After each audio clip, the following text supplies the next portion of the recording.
Hey, I'm Jim Search, and welcome to Understanding Upstate, the podcast dedicated to exploring what makes upstate New York such a unique place. Each week, my co-host Rob Adler and I dive into a new upstate topic to better understand what's up upstate. And this week, we are back in Binghamton, the 607, baby, to take a tour of the Phelps Mansion. Jim, I don't think I've said this in a while, but when you said Binghamton, it's the first thing that came to my mind, and it was Booyah! There it is. There's some alliteration there. Oh, it's true. It's true. I think a reference that goes back to one of our various hot dog episodes. We've had more than one. We've had quite a few hot dog episodes. Indeed. And for the listener, you're just going to have to listen to all of them to figure out which one. Get back in that back catalog. Get back in there. Dive in there, man. Listen, hey, you know what? Breaking news. We're on YouTube now. You can go listen to that back catalog on YouTube if you want, you know? Pretty exciting. You can run those up there. Let us monetize. Yeah. You know? Get us up there. Have us making money hand over fist. What a dream. What a dream. It's a dream. Hey, you know what's also a dream, Jim? Dream come true, baby. Yeah, it's not, you know what? It's not a dream. It's reality because we have good listeners. It's when our listeners subscribe, rate, and review the show, right? Yeah. All we ask for That's a reality. is a humble 5 stars. It's just 5 stars. Just what we're worth. You probably got that rattling around in your pocket, right? That's pocket change. Throw those 5 stars out there. Come on, help us out. Write a positive review, and within that review, you can throw out a suggestion for an upstate topic that you would like us to cover on a future episode, and we will do it. We have yet to tell someone no. I would love for you to be the first person that we say we're not doing it, but only after we get your 5 stars. Sure. You know, if you go a little bit too far left, we might say thank you, but no thank you. Sure. But please continue to listen. You know, it's a weird proposal, but just go with me on it. Speaking of proposals, here's what you need to do. I propose that you go over to understandingupstate.printful.me to buy a shirt. You buy a shirt over there. We got so much great merch over there. You want to run it all the way up to the heavens. Summer's right around the corner. Oh, yeah. Grab a shirt. Get it. Step out there in your finest. You know what I mean? It's a solid investment, if I'm going to be frank with you. It's only going to go up in value. It's true. It will appreciate. That t-shirt will most assuredly appreciate. I'll appreciate it. I know that much. And I would appreciate if you'd email us at understandingupstate@gmail.com. Shoot us a line. Drop us an email. Let us know how great of a job we're doing. You know, I mean, what more can you say that hasn't been said already, folks? Get in there. There you go. Hey, speaking of getting in there, we got to get into an upstate update.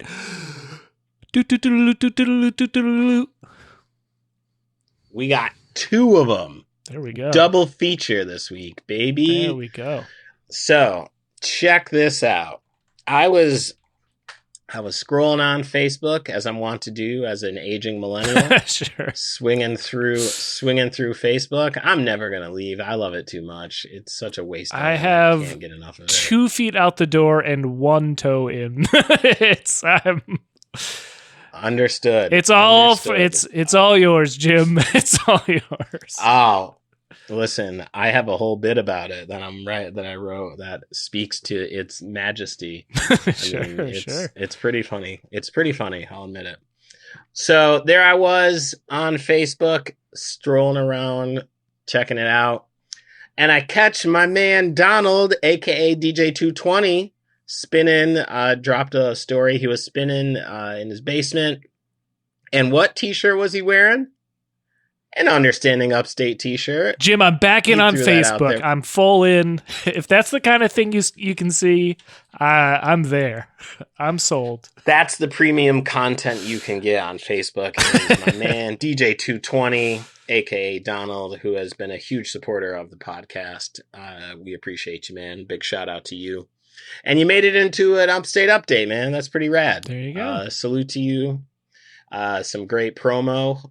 I'm sure somebody watching was just like, where did he get that shirt? I gotta find me one of those shirts. And he did it. Hell yeah. Salute indeed. Now, on to our second Upstate update. And it is this. If you are in the Binghamton area, or if you are hip to the news in Binghamton, your good friend is going to be covered on the news next week in Binghamton. All right. WIVT, Channel 34, ABC are going to be covering Stellar Human Presents. The good folks over there, I've got a quick interview I'm going to be doing, talking a little bit about the show and how it came to be. It's going into its third year now. Third year of Stellar Human Presents, and I'm very excited to be back on the news. This will be my second news appearance in Binghamton history, baby. I think I lent the assist on the first one. I'm disappointed not to be involved, but you know what? I'll be excited to see it. Be excited to see. Yeah. It's gonna be good. It was such a whirlwind as far as that came of that coming together. Mm-hmm. But the first go around, you were most assuredly there. They covered the album Upstate Understandings, which was very dope, and the album release that happened up in Endicott.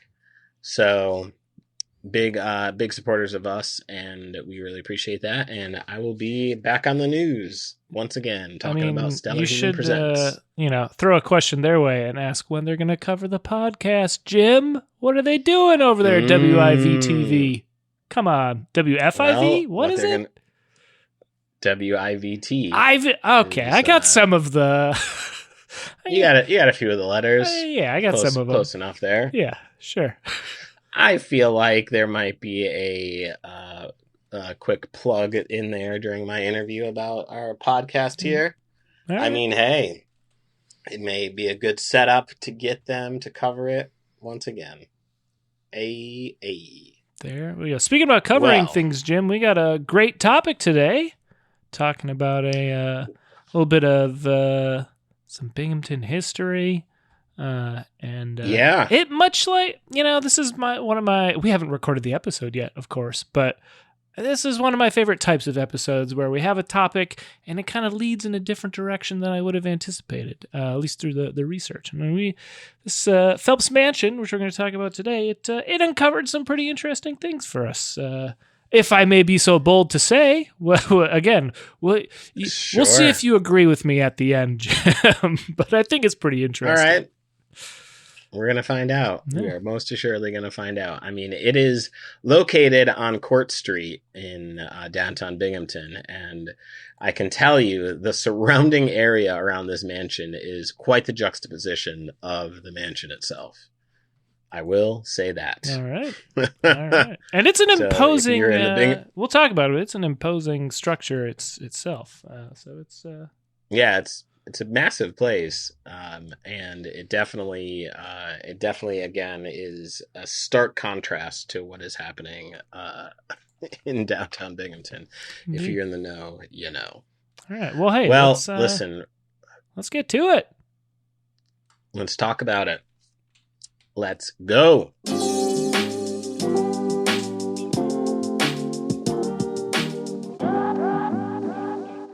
Originally owned by Sherman David Phelps, entrepreneur, banker, Republican elector for Abraham Lincoln, and one-time mayor of Binghamton. He's doing it all. The Phelps Mansion was constructed in 1870. Its location, Court Street, was once known as Mansion Row. Boy, I would like to see some pictures of that. Man, that would look very different. But today, the museum is the only such structure left. It's a 3-story brick and stone mansion. The mansion was designed by one of New York State's most famous 19th century architects, Isaac G. Perry, who we're going to talk about a little bit later, who designed the Binghamton Inebriate Asylum in 1858, which that is also a wild building. We should talk about that, man. That place is crazy. Oh, Oh, throw it on. I didn't know it was still standing. Yeah, it's like definitely one of those like haunted places where like people have like broken in and been like, ooh, look around. So Sure. and helped complete the New York State Capitol building in 1899. Perry became the chief architect for the New York State Capitol building in Albany, New York. The second Empire-style home is decorated with Italian marble floors, black walnut staircases, and period lighting fixtures, all housed within its grand 14-foot ceilings. After 1905, the mansion was owned by the Monday Afternoon Club, a private women's club whose focus was on education, philanthropy, and social causes of the day. And I actually listened to a quick podcast about the Monday Afternoon Club. And when these ladies would meet, they would all have assigned readings and they would have to give a report on what they read every week. Pretty wild stuff. Cool. Where'd you listen to that? I did a dive into Phelps Mansion, and I stumbled onto a podcast that it was one of those like quick 10-minute listens. Oh, sure. Cool. And it gave me, and there's some more info on it too. But that was the big pull I got from that. Very cool. The Monday Afternoon Club owned the house for over 100 years. The mansion was purchased in 1905 by the Monday Afternoon Club, as we said, which was a civic organization.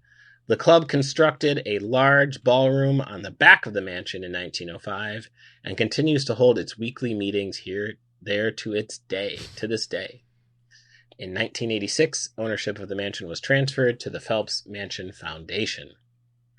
The Phelps Mansion was chartered by the New York State Board of Regents as a museum in 2005.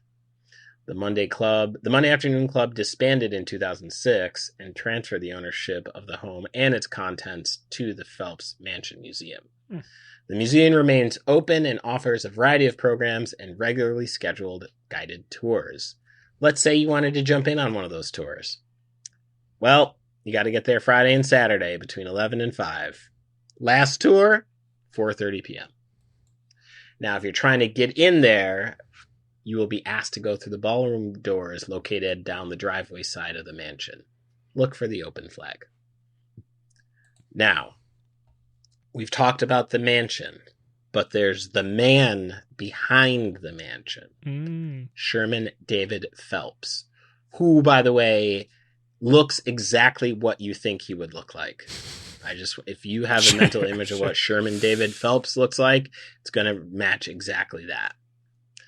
A native of Simsbury, Connecticut, big tell, Sherman Phelps was born in 1814. He left home at age 14 to join his two older brothers to work in a glass factory in Dundas, Pennsylvania. From there, he spent time in New York City and Illinois, where he worked as a traveling salesman. He then returned to Springfield, PA, where he served as an associate judge of Wyoming County and ran a general store. He's living a whole bunch of life. How did he just become a judge? I suppose the time he spent in New York City and Illinois, he just got a law degree at some point. I mean, I feel like when you're Sherman David Phelps, sure, the world kind of becomes your oyster. I mean, but why is he going out to work in a goddamn glass factory? Was this guy pouring glass, or is he like, I don't know. This is just weird, man. It's just weird. You have questions about this Renaissance man. Also, there is one. It was a lot of similar information, so I didn't copy it into our little script here. But there was one quote where it was like, Sherman David Phelps.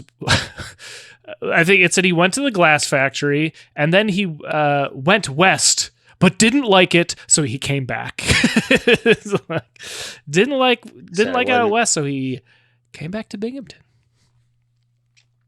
Listen, that is a story as old as fucking time, man. Sure. If I could tell you how many people I know have either gone out west, gone down south, because Atlanta is always, because a lot of your problems will be solved either in Atlanta or South Carolina. Sure. If you're from Binghamton. You just go there, and now that your problems definitely don't follow you at all. No. And then you find out that life is very hard for you, and then you return to Binghamton. You can set a clock to it. So, Sherman eventually sold the store and invested in the railroads, which made him a wealthy man. He moved to Binghamton in 1853, drawn by the confluence, which we have spoken about many times. He was drawn by the confluence of the Susquehanna and Shenango rivers and the expansion of the railroad. Like a stick floating down the mighty Susquehanna. Pulled right to the confluence. There you go. Rest in his fanny in the Susquehanna, as they might say. Phelps founded the Susquehanna Bank in Binghamton, known as Phelps Bank. He also either ran or was a silent partner in several other businesses, including a cigar-making business. And as we said before, he was elected mayor of Binghamton in 1872. So after hearing all this, he did a lot. He was a judge. He was a mayor. He started a bank in Binghamton. You would think there'd be a lot of information about this guy. There really isn't. There's not much. I did a lot of different searches on my newspaper archive. You would think this isn't that long ago, right?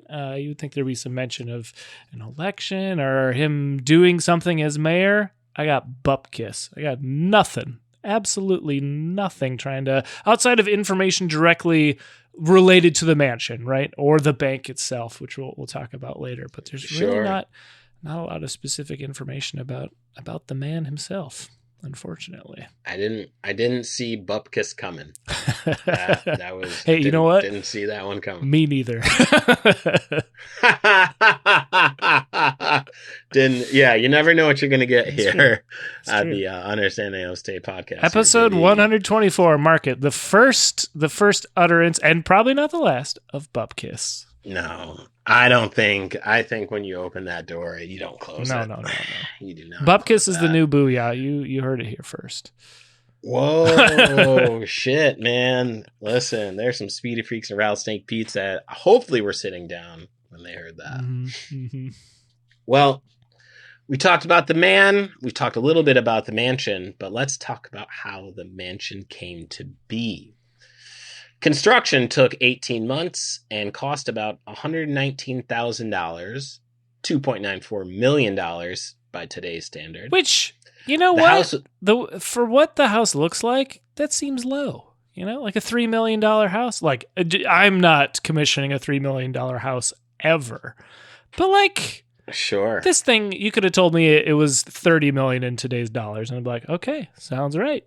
It's a crazy looking mansion. But factoring in where you are, which is in Binghamton, New York. Sure. So. Sure. I mean, Jim, this is Mansion Row, man. You're not just throwing a house down anywhere. Right. There's a couple other mansions that were on Mansion Row for sure. So as we had said before, built in it's a second empire Victorian, which features a mansard roof, a French style roof with two slopes on each side of its four sides. It does look pretty rad. Yeah. I've walked by here many times. In 1941, the roof was removed due to water damage and replaced in 2002. Today, the third floor is an attic space used for storage, although it's housed rooms such as the billiard room back in Phelps' day.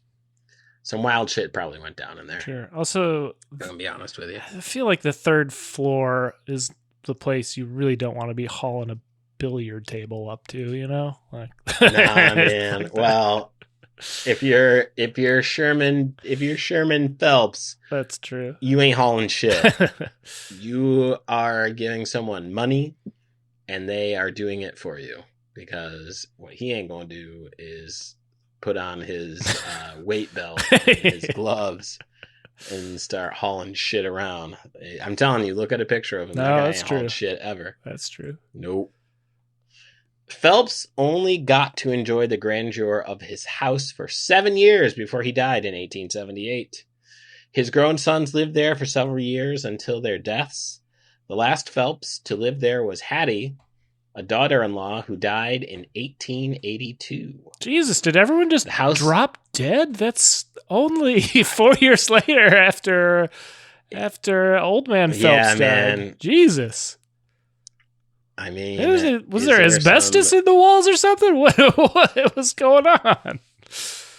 Well, when you only pay $2.94 million, you know, yeah, maybe if you would have paid that solid $3 million, you might have gotten a little bit better job. The house served as a private residence to two different families, including Harry Lester, a shoe factory magnate from whom Leicestershire was named. It was later rechristened Johnson City. Oh, is that the guy that Johnson got the shoe factory from? Like, Johnson didn't start the shoe company, but he took it and made it what it was, right? If I'm remembering correctly. Yeah. Yep. Guys, go listen to our episode on Endicott Johnson.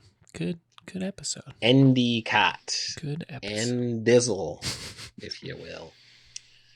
As we said before, in 1905, Monday Afternoon Club bought the house and added a ballroom, and then another addition was made in 2002. In 1973, the mansion was placed on the National Register of Historic Places, and then, as we said before, 2005, it was chartered by the State Education Department as a historic house museum. All right. How about that? Now, Rob, talk to us about this grand old house. All right, let's get into some specifics. Jim, we've got high 16-foot ceilings and 12-foot doorways. The ceilings just keep getting higher and higher. Yeah, that's from 14 to 16. That is a nightmare to deal with, echoes and stuff. You are not recording a podcast in this house, man. It would sound very echoey. We got 16-foot high ceilings, 12-foot doorways, and all of this makes the house appear even larger than it is. And I think I said this last week when we were looking at pictures of the house to determine what the topic would be. And I think I said, this house looks angry. It's it has I don't know, it just has a mood about it. And it's the elongatedness of the doorways, and I think the windows are also probably a little bit, longer than or taller than standard. It's just it's a severe looking house. This thing also has solid double brick walls, which help shut out the noise from nearby Court Street, keep the house insulated. That is a thick wall.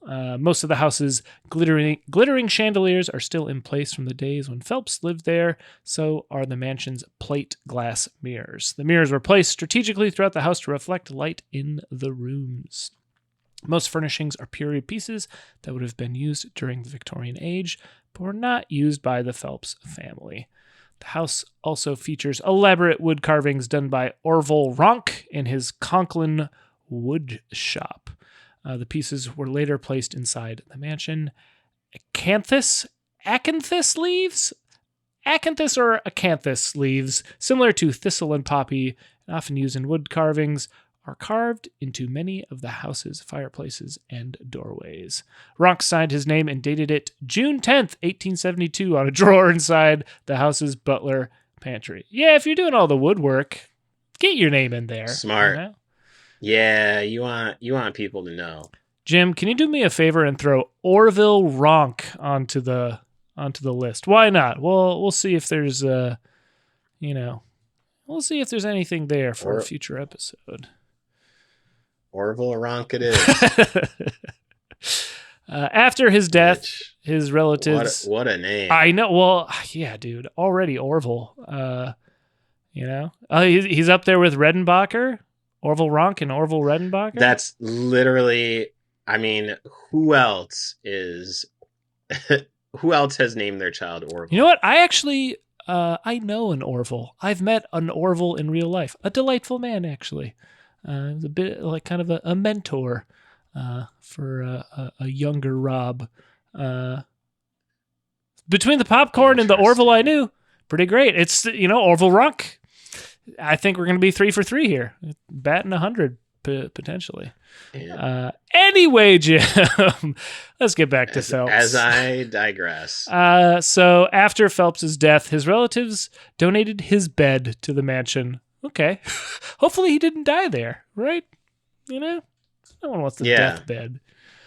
Front entrance. No. The front entrance features an Italian marble floor in the hallway and walnut wood paneling with burl wood veneered into it. Huge mirror with African mahogany sports Phelps's initials carved into the woodwork. We got 2 griffins, the magical creatures, with the head and wings of eagles and the body of lions, which are carved into the wood for good luck. Okay. Visitors can see the grand parlor where Phelps once entertained guests. A portrait of Phelps, the only one known to exist, hangs on the wall. He was a stern-faced man with a gray beard. Yes. Yes, he was. Yep. He sure was, man. I'm trying to tell y'all. He looks exactly what you think he looks like, man. I mean, if you say 1800s judge, yeah, dead ringer. Dead ringer. Yeah.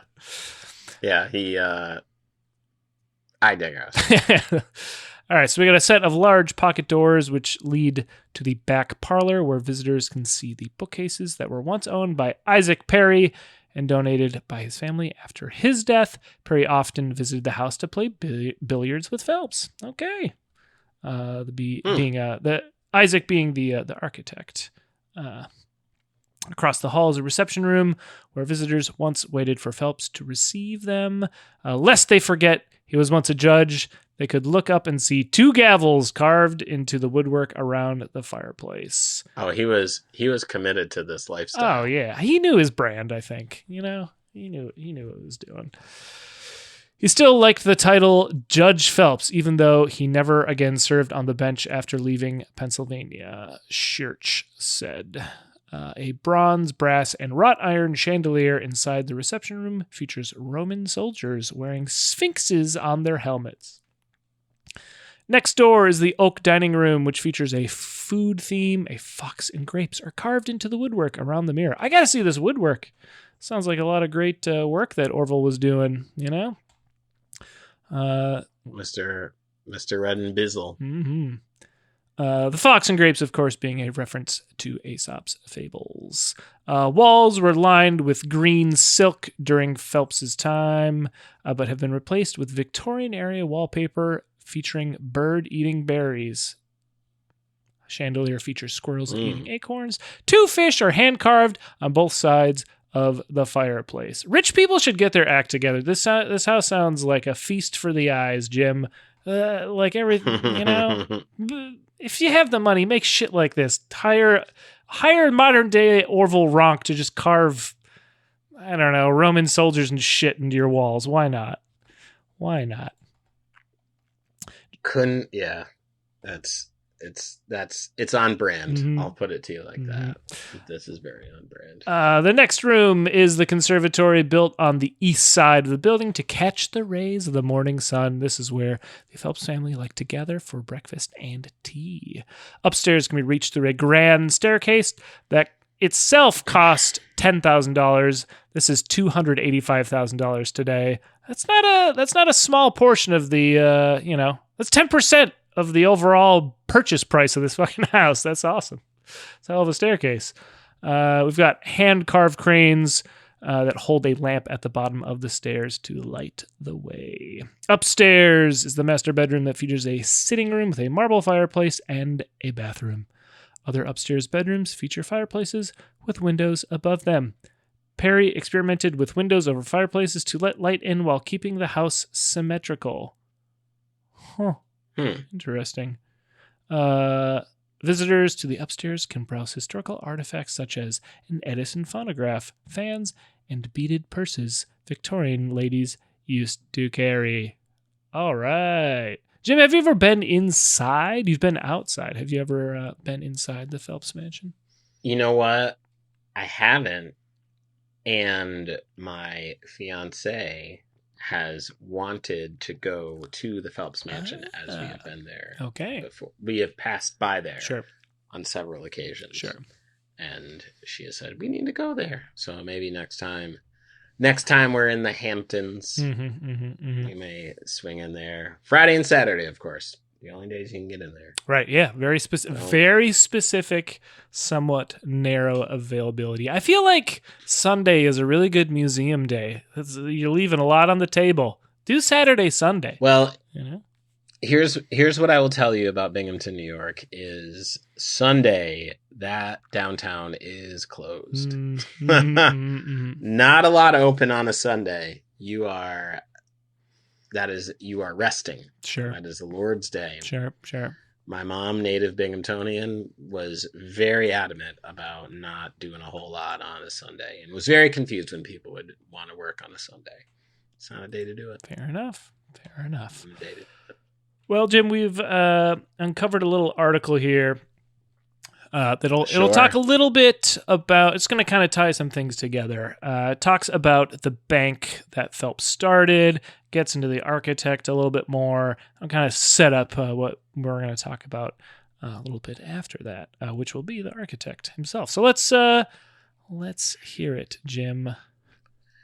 Yes. This is the article titled Downtown Bank Building Was Masterpiece of Design, written by Gerald R. Smith, Broome County historian, in 2015. In the real estate world, there is a common theory that success revolves around one thought: location, location, location. In one area in our community, they're in one spot that has literally cornered the market on banks, and that is the corner of Court and Shenango Streets. A prominent location in the newly created village in the first half of the 19th century, the corner was located across the street from the newly built courthouse. For the past 180 years, the northeast corner of the intersection has been occupied by a bank building.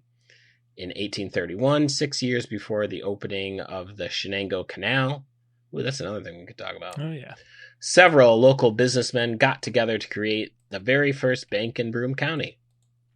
The New York State Legislature approved the bank's charter in April of that year with Cyrus Strong, Carrie Murdoch, Daniel Evans, Samuel Smith, Myron Merrill, Peter Robinson, Jesse Orcutt, Louis St. John, Virgil Whitney, Thomas Waterman, Christopher Eldridge, John Collier, and Josh Whitney as the board of directors. And folks, they would look exactly what you think they would look like.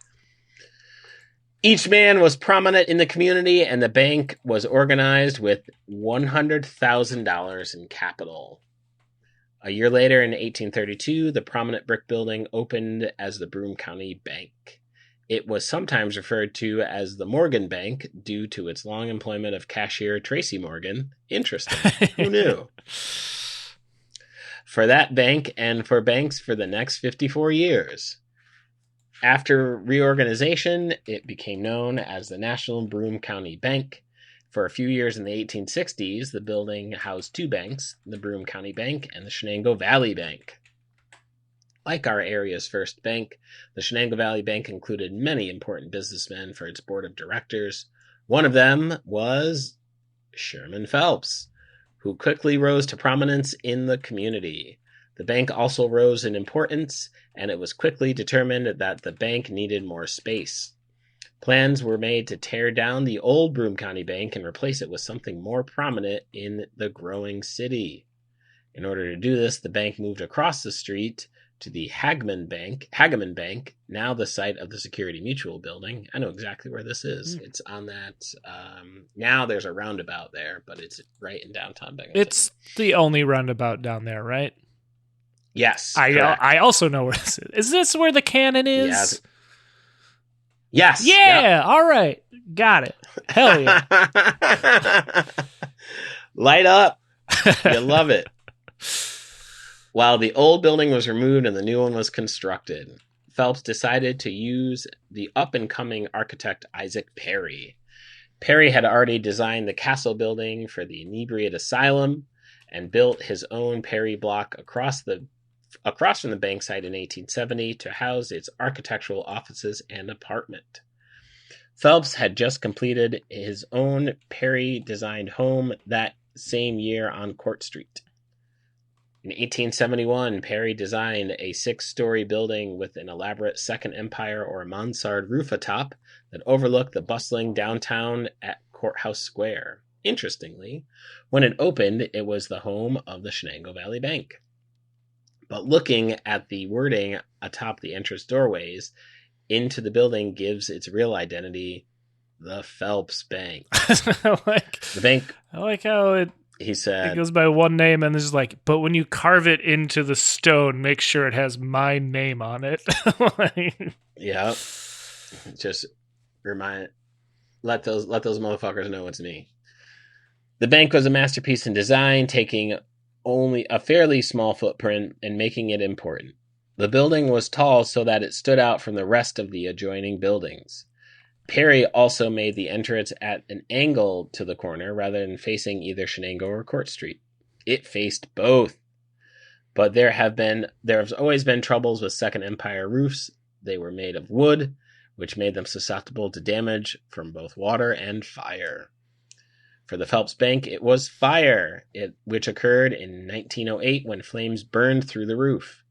At least the fire department was able to stop the blaze before it ruined the building. Instead, the roof was modified and revamped to remove the elaborate wood portions. But the improvement was short-lived. In 1929, the entire building was removed for the construction of the First National Bank. While the new bank used the same footprint, it only stood 4 stories rather than 6. As with many banks in the 1930s that merged to survive the Great Depression, the First National joined with City National Bank to become First City National Bank. Fair name. Eventually, the last bank there closed in the early 1990s, and the building was later corporate headquarters for Crowley Foods. Empty now, this one building still represents nearly 2 centuries of our area's finances. Man, what an interesting look into the architecture and the cash that once flowed through this little town of mine. Yeah. Well, Rob, there is a man behind all of this architecture. We talked about him before, but let's learn a little bit more about Isaac Perry. Yeah, so after I read that article, that's what really inspired me to like look more into Isaac, and I was really delighted by what I found. So let's get into it. So Isaac G. Perry was born in Binghamton, Vermont, on March 24th, 1822, and he was raised and educated in Keysville, New York, which is way the fuck up in the Adirondacks. I've been through Keysville, and like, it's a small town now. I can't believe how big it was when he relocated there in 1929, or 1829 rather. Like, you are up there. Between 1832 and 1854, he completed an apprenticeship and entered into partnership with his father, Seneca Perry, a shipwright turned carpenter. By 1847, Seneca Perry and son were advertising locally as carpenter joiners who undertook masonry work. The Perrys were well known for their skills at constructing spiral staircases. And the younger Perry, according to one biographer, earned a local reputation as an architect before leaving Keysville. Well, next time I'm up there, I'm going to have to find some Isaac Perry staircases, man. Isaac Perry's architectural work in Keysville is not well documented, but it is likely that the Emma Peel residence called Rembrandt Hall from 1851, a Gothic revival-style Downing-esque cottage that contains a spiral staircase by the Perrys, is an early design. By 1852, Perry relocated to New York to apprentice in the office of architect Thomas R. Jackson, who was around from 1826 to 1901. Jackson, a native of England, who migrated to the United States as a child, had risen to the position of head draftsman in the office of Richard Upjohn, one of New York's most prominent designers. The nature of his work with Jackson and the projects in which he collaborated are not known. Perry is considered to have been the first state architect in New York. Interesting. Pretty cool. The first First one to do it. Yeah, which I kind of like looked into that term, and it varies by state to state, like what that means. But let's get into it. In 1883, Governor Grover Cleveland appointed him to oversee construction activities at the state capitol. Although his official title was Capitol Commissioner, by the mid to late 1880s, Perry had oversight responsibility for all state government building programs, and he was commonly referred to as, quote, the state architect. He retired in 1899, and the state legislature officially created the office of the state architect that same year. So he had the de facto position, he was the state architect effectively, and then they created the official office later. And when you look at his buildings, we'll list off a bunch of them. A lot of it is armories and stuff. They all have a similar look, and we'll get to it. So first up, we have the New York State Inebriate Asylum. This was the first major project designed and constructed by Perry, and marked the turning point in his architectural career. Perry's inexperience is evident in Turner's account of the building's design. Perry later recalled that he penciled the plans with the assistance of his wife, Lucretia Gibson Perry, whom he married in December of 1848. He also appears to have been assisted by Peter Bonnet White, the head draftsman in Jackson's firm, but White's role in the project is not well documented. Some other important buildings.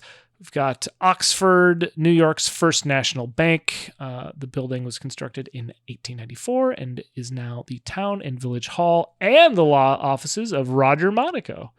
It was a Richardsonian Romanesque design.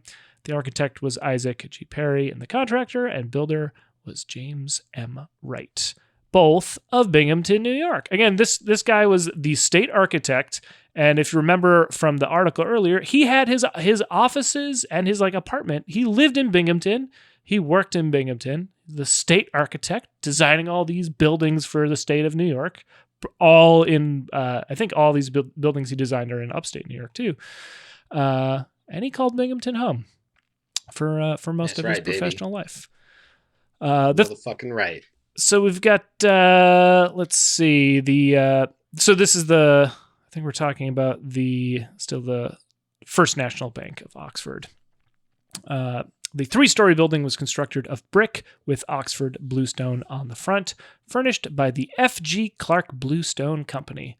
Not only are the stones shaped on the facade, but it is accented with 2 elaborate stone carvings just below the balcony. The carvings are of 2 faces surrounded by oak leaves that appear to be English green men, the nature spirits of the forest. They were popular designs of the period. The Phelps Mansion. Honey, wait, what? I want a green man on my building. It is the talk of the town. Indubitably. You can't. I wouldn't be caught dead without a green man on my building. No, not 1. I need 2. Daddy, I need 2 English green men. Anyway, so we've got the Phelps Mansion, of course. Moving on, the Walton Armory, which is in Walton, New York, was originally built for the 33rd separate company in 1896. As of 2014, it is undergoing restoration as the Castle on the Delaware, with self-guided tours allowed during business hours. Monday Afternoon Club, 191 Court Street. I think this is just relisting. Hold on. Did they relocate? Nope. Same building. This article is just not great. Let's see. So that's another one for the Phelps Mansion. We've also got a 21-room Queen Anne Victorian mansion for General Edward F. Jones, which was built for General Edward F. Jones in 1867, which is listed on the National Register of Historic Places. After the American Civil War, General Jones spared no expense while building this mansion, which has a 3-story handcrafted wood grand staircase, a wraparound porch, irregularly shaped rooms, stained glass windows, magnificent moldings, and 11 marble, granite, and hand-painted tile fireplaces. That's a lot of fireplaces. This mansion is one of the largest single-family residences in the city of Binghamton. Do you know this house?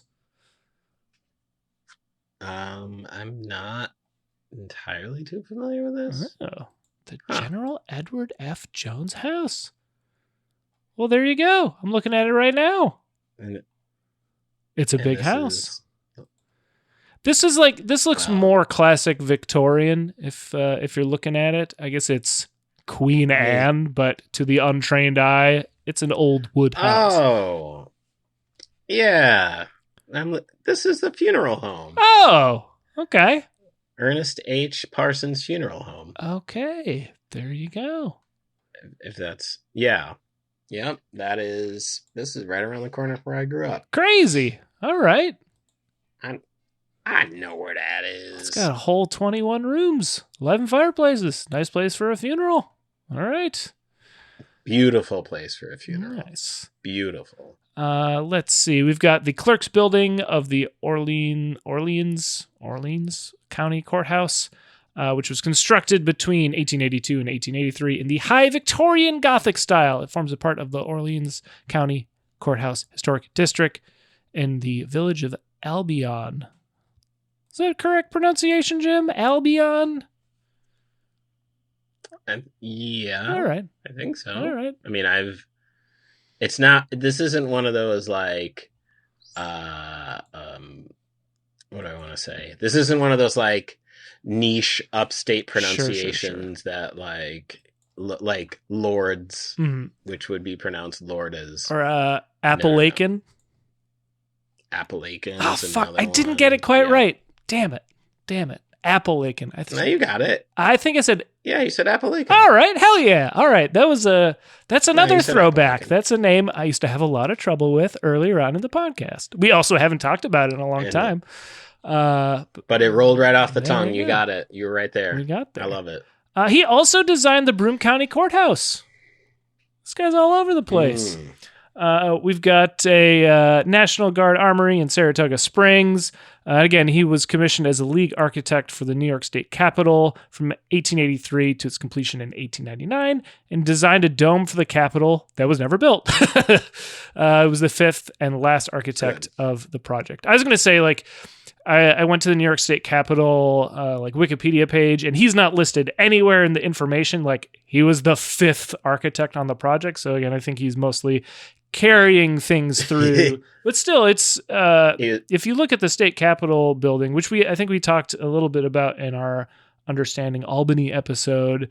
Like, it's a very unique looking Capitol, and then it doesn't have a dome. I'm kind of glad Perry didn't get his dome in there. But there's some similarities with the way that State Capitol building looks, and even like the Phelps Mansion looks. They're all kind of tall, imposing structures, which is kind of cool. All right, I'm going to go on a rapid list here, Jim. We've got the First Congregational Church of Middletown, which I think I've seen, the Olean Armory, Washington Avenue Armory, which I think some of these are like Albany, Geneva Armory, Niagara Falls Armory, the 18th Separate Company Armory, Tonawanda, 25th Separate Company Armory, the Connecticut Street Armory, the Whitehall Armory, New York State Armory in Poughkeepsie, all of which are listed on the National Register of Historic Places. This guy built a lot of armories, which are presumably all like gyms now. I would assume. Right. Yeah. Fair assessment. At least that's what they are here in Brooklyn. Yeah. Let's see. Perry also created the Spring Forest Cemetery's original entrance gates. He was asked to do so in 1903, and they were finished the next year. Isaac G. Perry died at his home in Binghamton on March 17th, 1904, shortly after the completion of the gates. He was the first buried in the cemetery. What an honor. He died a day before, a day after our recording. Oh my God. How about that? Wow. Coincidence? Wow. I think not. Hey, go when you're in Binghamton, go give old Perry a little visit over at Spring Forest Cemetery. Sure. You know, Why not? First order of business. When we get up there next week, I'll pop right in. Sure. All right, Jim. So Say often less. when we are reviewing an institution, that means there are reviews of said place.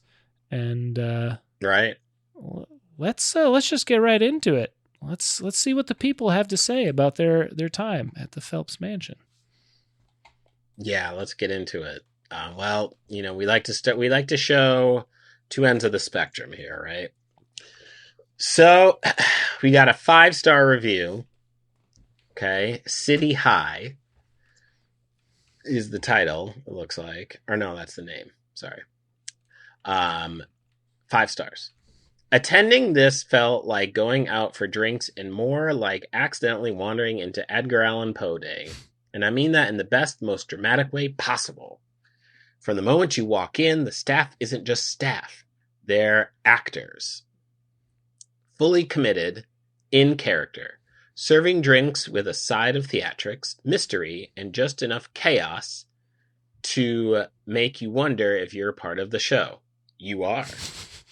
The atmosphere was deliciously dark, immersive, and unreasonably fun. They really fucking leaned into this review, man. Moody lighting, gothic vibes, and storytelling that made me feel like I should have been clutching a quill and whispering ominous monologues. Woo, this guy's got to fucking write my wedding vows. The performances were clever, funny, and engaging without being over the top. You could tell everyone involved understood the assignment and leaned all the way in. It felt like intentional, creative, and refreshingly different from your average night out. Now, in the spirit of honest critique, Poe would demand it. I would have loved a few more drink options and maybe some finger food. Nothing dramatic, just something small to nibble on while pretending I'm contemplating madness, mortality, and whether the raven is judging me. That said, I had an excellent time. This was immersive entertainment, not just a bar experience. I laughed, I sipped, I soaked in the drama, and I left thoroughly entertained. Highly recommend if you enjoy theater, clever concepts, immersive experiences, or simply want to say, yes, I spend my evening drinking cocktails while actors reenacted gothic chaos, and I do it again. Heart emoji, martini emoji, book emoji. Jim, it's a black heart emoji. Just to, for the... Not to misrepresent the gothic in this review. Oh, could it have been any other color, Rob? No, that's true. Could it have been any other color? No. This person clearly attended an Edgar Allan Poe event. They went in. Sounds like they had a great time. That's one of the That's one of the more positive reviews we've. They had the time of their fucking lives. How about that? Well, let's get to the next 5-star review. It's from 6 months ago, pretty recent. We recently visited this museum, and I can truly say it is worth a visit. From the very beginning, the atmosphere draws you in and makes you feel as though you've stepped back in time. Our guide was outstanding, knowledgeable, engaging, and ready to answer every question. The way he presented the historical facts made the entire experience both informative and captivating. Being inside the house itself felt surprisingly comfortable, as if the history around you came alive. Woo. Could really appreciate the beauty and craftsmanship of everything on display. I thoroughly enjoyed this tour and would highly recommend it to anyone considering a visit. The guide was exceptional, and thanks to him, you genuinely feel immersed in history. There we go. Another solid one. Mm-hmm. Well, folks, as you know, the pendulum swings one way, gotta swing the other. That's how the world works, man. Life's about balance. Let's hear some 1 stars. We're on to a 1 star. 1 star 4 years ago. Not sure what this place is. Never heard of it, but I think it would be a good thing to have some sort of plan for the future and to let you get the best of the moment. 1 star. Well, Phelps Mansion Museum did in fact reply and said, if you like to come visit and you can find out what we do, please visit our website, www.phelpsmansion.org. Thanks. That's a confusing 1-star review. That is somebody who did not. That is not understanding the assignment for sure. Yeah. Well, let's see what Gabriel had to say. This was 6 years ago. 1 star. Are you ready, Jim? I think so. Used to be free. That's it. And Phelps Mansion responded again. Getting back. Sure, they're on top of it. They will not let shit review fly. It's true. Phelps Mansion Museum responded, "Hi, Gabriel. We do charge admissions for tours, yes, but we also have other times where it is free to visit the museum, i.e., every first Friday of the month." I love when a museum does a first Friday. If you are a member of your home public library, you can check out a museum pass there that gets you free admission for you and 4 guests. All right, little tip. That's a little insider tip. Thanks, and hope to see you soon. All right, there we go. That's it, Jim. That's what we got, man. I think we did it. You know, we were talking about this episode last week, and might take a little bit of work to find some info on it, pull things together. But worth it. Man, do you like where we ended up going today, Jim? I did. Okay. It definitely, as a native, I'll say this, as a native Binghamtonian, I will certainly get into everything Binghamton related.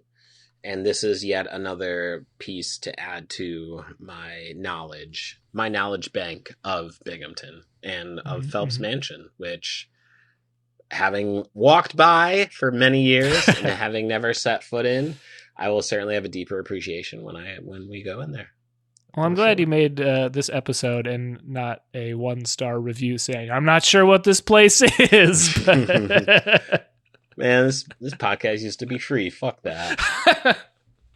Man, fuck that shit. Well, Jim, hey, let's mention some things that aren't free, because you know what? It helps us out when you guys spend a little money on the things we got to offer. How about that? Yeah. Well, what do you got? Yeah. Look, here's the deal, man. I want to paint a picture here. Let's say you are the mayor of Binghamton. Huge deal, right? You're the mayor of Binghamton. You're running the town. You're at parade day every year. You marshal it. The 607's your oyster. But you need something. Because pressure, it's a high stress job. You have to be at several Tully's openings. It's very difficult. So you relax. You relax to the smooth comedic sounds of Upstate understandings. That's how you decompress. That's how you do it. Where do you find it? That's a great question. Jimsearch.bandcamp.com is a place to get those physical copies. It is a tour de force. I cannot stress enough how funny this is. Can't. I gave you the jokes. Rob did the edits. Matt did the video, and Adam did the art. And when you buy it, you'll learn more about it. Go do it. Jimsearchcomedy.com is a good place to see the show business I'm doing next Friday, folks. You have plans. Stellar Human Presents is going up over at Stellar Human, 159 Washington Street. Tickets are $15. They're $15 on Eventbrite, $20 at the door. Doors are at 6:30. Show's at 7 o'clock. It's going to be a very dope show. I cannot stress that enough. I'm going to headline it. My good homie Courtney Farrington's going to feature, and Stephen Brown is going to host it. Come on out. We got some tickets sold already. You don't want to miss it. Pull up, tell a friend, tell an enemy. Bring them all, man. And like I said it across the promo run I've been doing here. You show up to the show, I'll talk shit about somebody you don't like. I'll do it. You just tell me who it is. I will talk about them, and I'll say nasty things about them. I don't give a fuck. So pull on up and do that. Rob, they bought tickets for the show. They bought a copy of my album. They've even bought some t-shirts, but they still have more money to spend. How do they spend that money? Where do they take it? Jim, let's just say you're a young Tracy Morgan who's going to work at the Broome County Bank for, I don't know, 100 years? You are ageless and timeless in more ways than one. And before you hit it big, a couple centuries later, as one of America's most beloved comedians, you're just a cashier, right? You're just toiling away as a cashier. They're going to call it the Morgan Bank, which is pretty cool, but there's fame to come for you later on. That's correct. While you wait for that fame, you're going to listen to my album called New York Sticky, available at brooklynfrequency.bandcamp.com. You're going to, it's going to make the centuries fly by. Go pick that up. I can't believe we didn't talk more about that guy's name being Tracy Morgan, but we worked it in. There was a lot there. Yeah. Anyway, guys, 5 stars. It helps us out a lot. Subscribe to the show. Share an episode with a friend. Write a positive review. Toss in a suggestion for a topic for us to cover on a future episode. We'll do it. T-shirts are available at understandingupstate.printful.me. And you don't have to remember any of this. Links are in the bio for all this stuff. Yep. And just click them and buy it. Yeah. Bingo bango. Binghamton bango. I like it. Jim, to close us out here, we just have 2 things left. First of those is a hint for next week's episode, which I'm very excited for. Man, we're gonna slide into something great, man. I'll tell you that. Mm-hmm. I like it. And that leaves us with a little up pun to close us out. Are you ready for it, Jim? I think so. Well, Jim, I'm supposed to be carving up some Roman soldiers into a little staircase, so I gotta get on out of here. You did it. I did. You did it. I did.